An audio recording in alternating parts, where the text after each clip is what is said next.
Buenos días, vamos a hablar de deportes con toda la fuerza, ánimo y amor y comenzamos hablando de Juegos Olímpicos porque ayer fue elegida la abanderada mexicana que precisamente portará el lábaro patrio en la ceremonia de inauguración de Río 2016. Se trata de la ciclista Daniela Campuzano. La ciclista Daniela Campuzano será la abanderada para los Juegos de Río 2016. Dijo que se siente orgullosa por haber sido la elegida, además de que ahora en adelante el ciclismo será más reconocido para que haya más mujeres practicando esta disciplina.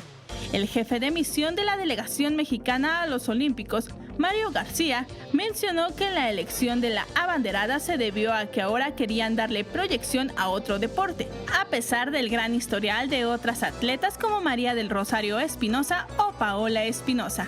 Los resultados destacados de la ciclista son el oro en el Campeonato Panamericano de Ciclismo de Montaña en Colombia 2015, donde logró su pase a Río.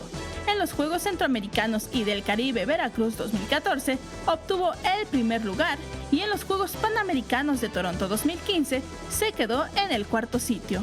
Daniela Campuzano nació en la Ciudad de México, aunque desde muy pequeña se fue a vivir al estado de Hidalgo. Vianey Zárate, 21 Noticias.